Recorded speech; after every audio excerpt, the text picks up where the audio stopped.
Thanks for the AnimeKon people for having me out, and I appreciate it. And it's my pleasure to share with you a little bit of what I do. I'm a full-time illustrator. When I was growing up, my father told me there was no money in art to get a real job. And I listened, and for a while, you know, I was doing all kind of odd jobs and stuff like that, but it was always a part of me that wanted to draw and wanted to create. So I eventually got back into it, and now I can say I'm a full-time illustrator, specializing in comic book artwork and character design for animation, for independent creators who are looking to have their own stories and stuff done. And me personally, I like working in the independent field because a little more freedom. I love Marvel and DC, you know, and anime and Naruto and all them. You know what I mean? I'm a big fan, but there's only so much you can do with industry characters that are already created, already have like a 20-year history, 20, 30 plus years, like Superman and stuff like that. There's only so far they're gonna let you take it, you know what I mean? And you'll notice like the best stuff for me is the independent stuff. The guys that have full control over their characters, such as Naruto, the Bleach guys, all those, they can do whatever they want. And most of the times it's new and exciting. So, that's a quick little introduction of me. Behind me on the screen, what you see is my character I'm developing right now is a character called Azan, and is actually a spin-off character from a project I just finished up. Me and my studio mates, we released a comic book and video game called Street Team. And what it is a collaborative project. Me and 5 other guys, we took our own individually created characters and formed a team. And at first, when I did it as a joke, like, you know, we should team up. You know what I mean? Like, you know, just for kids. And a guy saw, I did a poster, I put it up online. A guy saw it through the magic of the web, and he hit me up and said he wants to do a video game. And I didn't know these guys from Adam. I called him up. I was like, you know, because we was online friends. You know how that is. You know, his screen name is 272. You know, you don't really know these people. You know what I mean?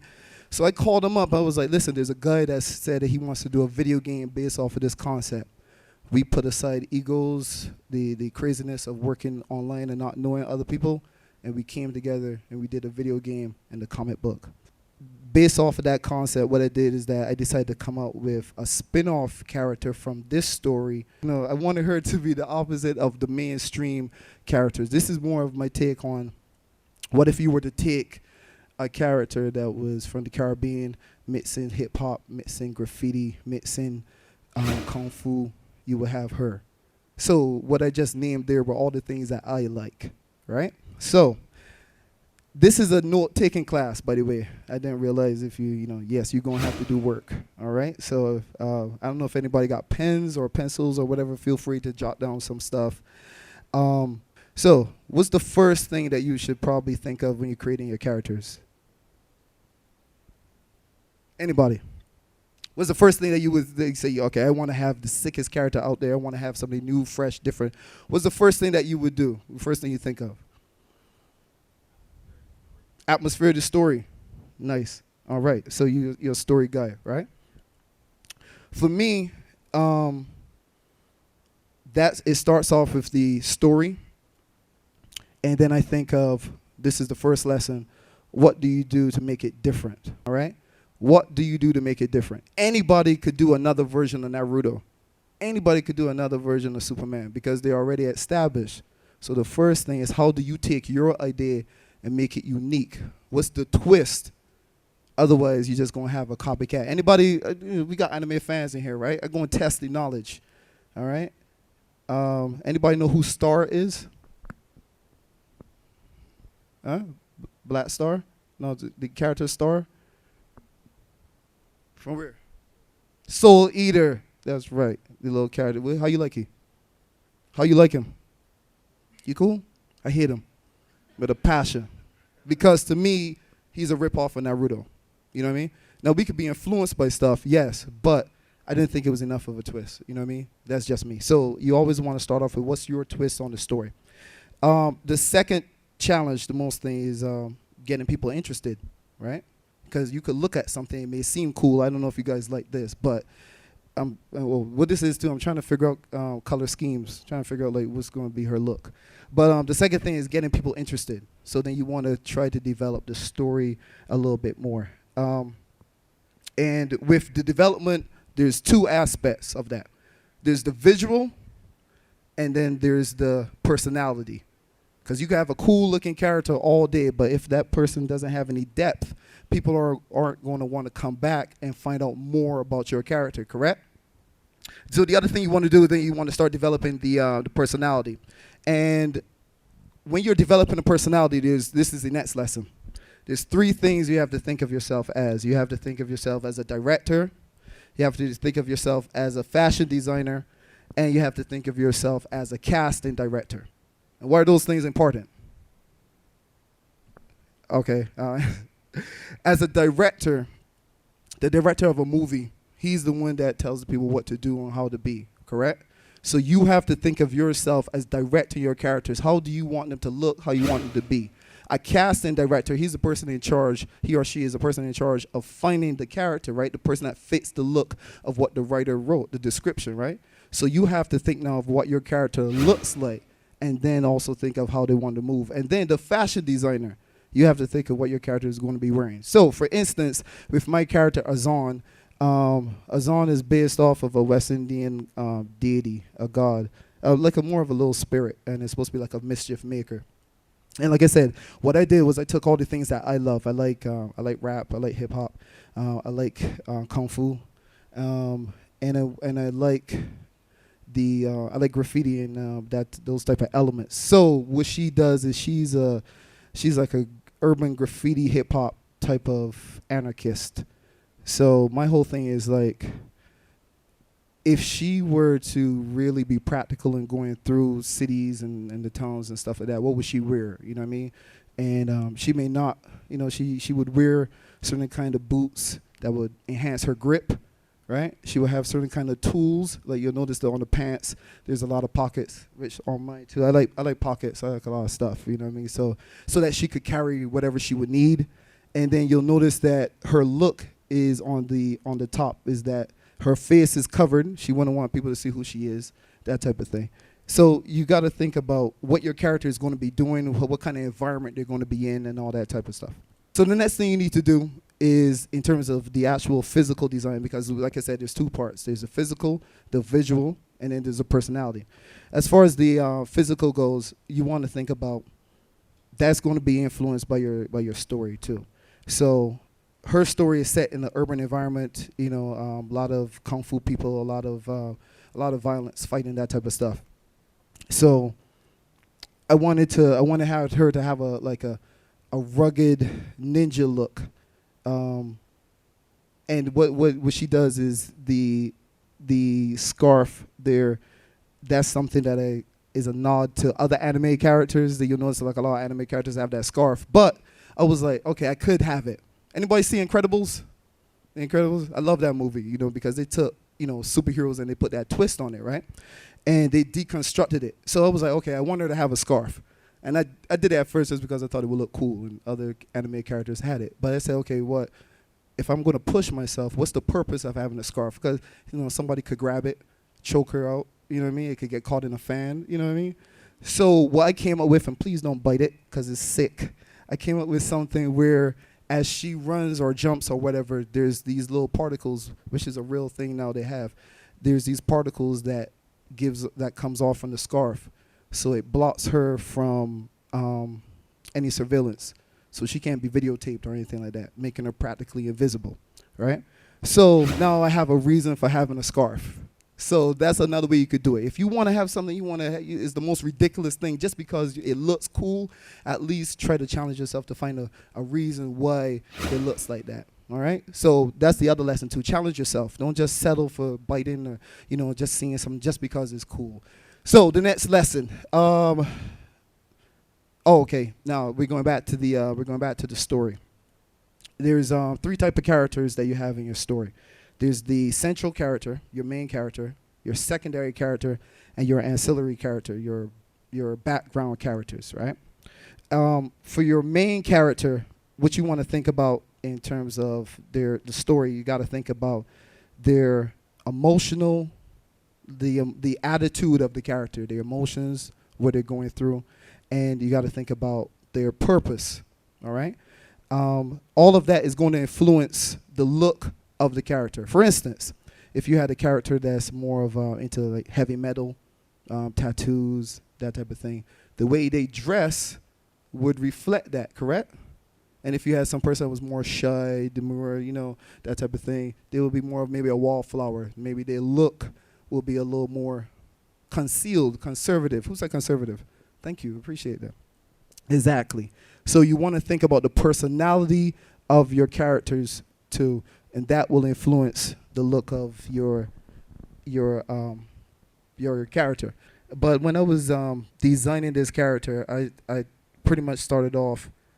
I'm going to be really honest with you guys because I feel like we could be friends and connect, right? I wanted a character that was based off of Orochimaru from Naruto. One of the sickest villains ever, right? That's right. Clap it up for him. One of the sickest villains out there, right? So I was so enthralled by this character. I was like, I want to have a character similar, but what we talked about earlier, right? You have to make the character your own, correct? Now, hopefully I did my job. If you were to look at him, hopefully it wasn't too much like a Orochimaru or something that it wasn't something that was screaming out evident. But the other thing I did was that I tried to base stuff that I do off of black culture. When I say black, not just Barbadian culture, but tracing it back to, Kemet and that culture. So, like you said, Apophis being one of the Egyptian gods, and I recommend you guys reading up on it because the whole stories behind him and his brothers and all that, is amazing stuff. But his look is based on, so then Apophis being his symbol is the snake, which is also Orochimaru. So with him, I try to make him very sleek, very slim.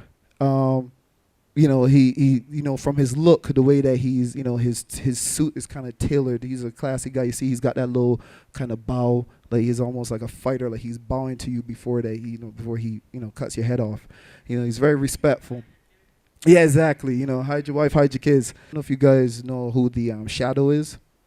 Yeah, who knows what evil lurks in the hearts of men. I wanted a character that was a throwback to that age, but with a modern twist. So, the old trench coats, the old mystery men type characters, but with a modern edge. So he actually mentors Azan, and then he passes on the mantle to her after some stuff that happens in the book and the game. Can I see the next one? All right. Can you tell me about this guy? A strong arm guy, brutish, brawler. What else? Say again. A villain? Who's saying villain? I can't see them. Oh, there he is. Oh, okay. Yes, he is a villain. And why did you say villain? His character. Right.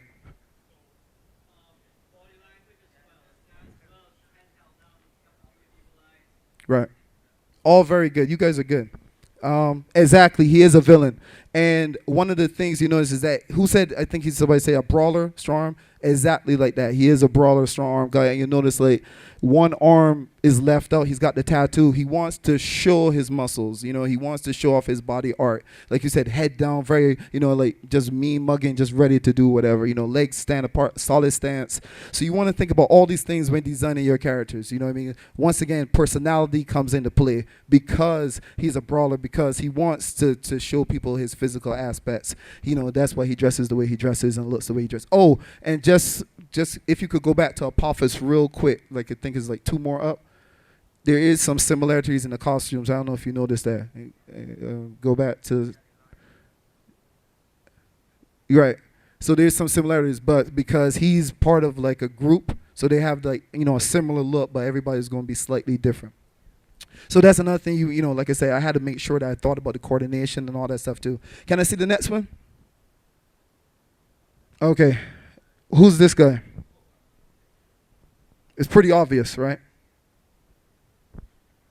I want to hear from the ladies this time. There she is. Don't be shy. You said it, right? Yeah.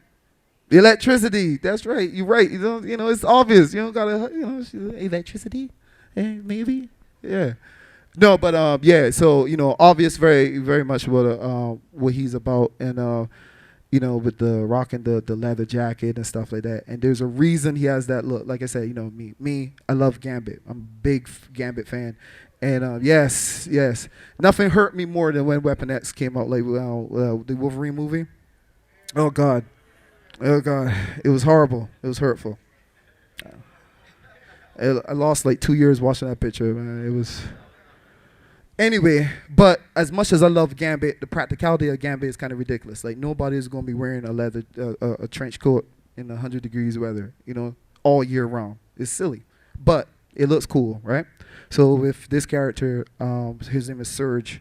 I wanted to do the same thing, where it's like he wants to be a cool looking guy. He thinks he's like this hard villain. He's actually a punk. Like if you were like to read the story, he's actually a scrub, but he wears that. He wears the tough leather jacket. He's got his zip down a little bit. Like he wants to show his little bird chest. You know what I mean? But, so, you'll notice like his shoes. Like he's got like I designed his shoes to kind of mimic a kind of like Italian loafer. He's an Italian guy, by the way. You know what I mean? Like I went in to have that. Like he's this cool Johnny Boy type of thing. Okay, this guy.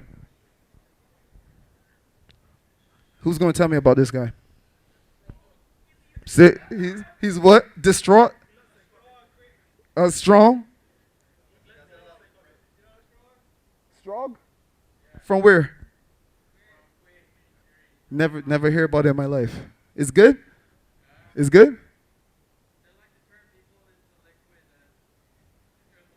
Okay.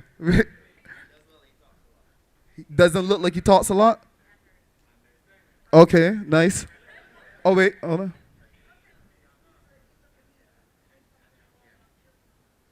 Nice, right?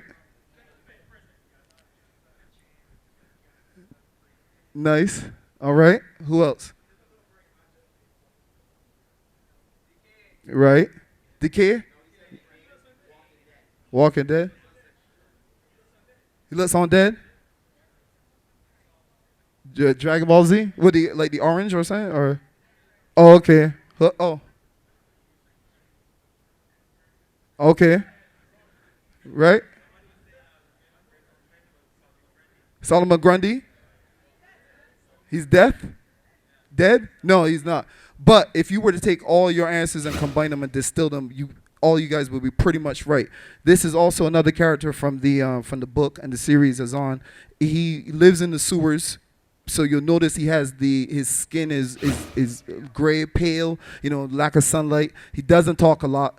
Didn't escape from jail per se, but he was kind of like a left off kind of experiment kind of thing. Like I'll get into that later on. But yeah, the chain. Somebody said the chain. Like they noticed the chain and stuff like that. He uses everything that he could find. So you'll notice like his jumper is ripped up because he uses what comes through the sewer. So he's not going to be a clean looking character like what we just did with Serge, right? He's going to look bummy, gritty. He's got a beat up manhole cover as a weapon attached to a chain. He's got these bandages around him. You see the flies. He's got a tire across his face.